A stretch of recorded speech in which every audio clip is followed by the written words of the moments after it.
بسم اللہ الرحمن الرحیم۔ السلام علیکم ناظرین، ہمارے یوٹیوب چینل اسلام کی دنیا میں خوش آمدید۔ مجھے ڈاکٹر علی کہتے ہیں اور آج کی ویڈیو انتہائی دلچسپ اور اسلامی معلومات سے بھرپور ہے، اس کو آخر تک ضرور دیکھیے گا۔ ناظرین، حضرت یوسف علیہ السلام اللہ تعالیٰ کے ایک جلیل القدر اور برگزیدہ نبی گزرے ہیں۔ آپ علیہ السلام کے قصے کو اللہ تعالیٰ نے قرآن مجید میں احسن القصص یعنی کہ سب سے بہترین قصہ قرار دیا ہے۔ حالانکہ یہ تمام تر قصہ حضرت یوسف علیہ السلام کی غمناک زندگی اور آپ پر ٹوٹنے والے مصائب بیان کرتا ہے۔ اس قصے میں حضرت یوسف علیہ السلام کا اپنے والد سے جدا ہو جانا، ان کے بھائیوں کا انہیں کنویں کے نظر کر دینا، عزیز مصر کی غلامی میں ایک عرصہ گزارنا، آپ پر دست درازی کا الزام لگنا اور پھر معصومیت ثابت ہونے کے باوجود آپ کا زندان میں مقید ہونا، ان تمام تر مشکلات کے باوجود حضرت یوسف علیہ السلام کا قصہ احسن القصص کہلاتا ہے۔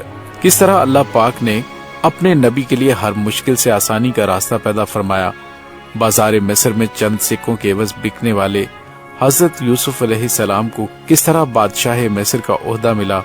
وہ بھائی جو حضرت یوسف علیہ السلام سے حسد اور جلن کے باعث ہی انہیں ایک کنویں میں پھینک آئے تھے، کس طرح آپ علیہ السلام کے سامنے ہاتھ پھیلانے اور آپ کا حکم ماننے پر مجبور ہوئے۔ ناظرین، حضرت یوسف علیہ السلام کا یہ قصہ دور حاضر کے انسانوں کو یہ سبق دیتا ہے کہ مشکلات چاہے کتنی بھی بڑی ہوں، تمہارا پروردگار ہر چیز پر قادر ہے۔ ناظرین، حضرت یوسف علیہ السلام سے منسلک ایک انتہائی دلچسپ اور حیرت انگیز قصہ زلیخا نامی ایک عورت کا بھی ہے۔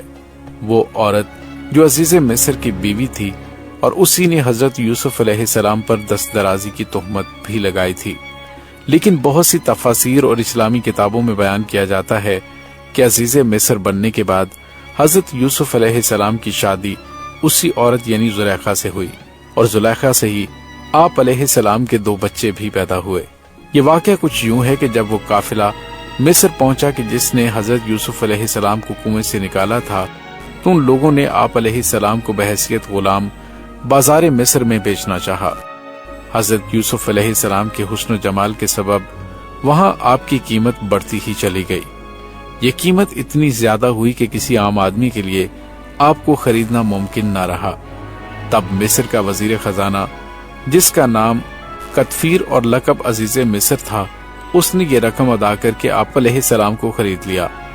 عزیز مصر نے جب حضرت یوسف علیہ السلام کی سعادت مندی اور اعلیٰ اوصاف ملاحظہ کیے تو یہ آپ کو بڑی محبت سے اپنے گھر لے آیا اور اپنی بیوی زلیخا کو یہ تاکید کی کہ اس کی ہر آرام و آسائش کا ہر وقت خیال رکھنا، اور یہ کہ اس کی کسی طرح سے بھی دل آزاری نہ ہو سکتا ہے کسی دن ہم اسے اپنا بیٹا بنا لیں۔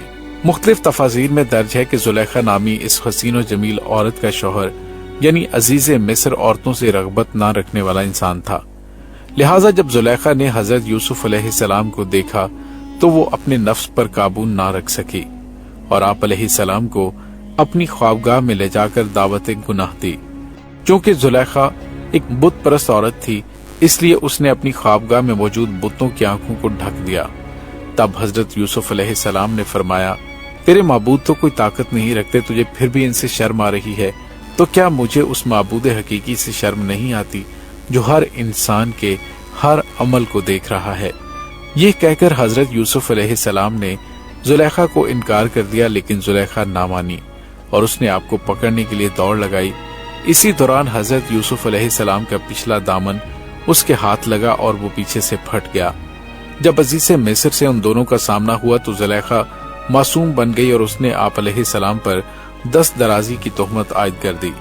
تبھی عورت کے گھر والوں میں سے ایک معصوم بچے نے یہ گواہی دی کہ اگر اس کا کرتا پیچھے سے پھٹا ہے تو یہ سچا ہے، اور اگر یہی کرتا آگے سے پھٹا ہے تو عورت یعنی زلیخا سچی ہے۔ جب عزیز مصر نے دیکھا تو یہ کرتا پیچھے سے پھٹا تھا۔ یوں حضرت یوسف علیہ السلام کی بے گناہی تو ثابت ہو گئی۔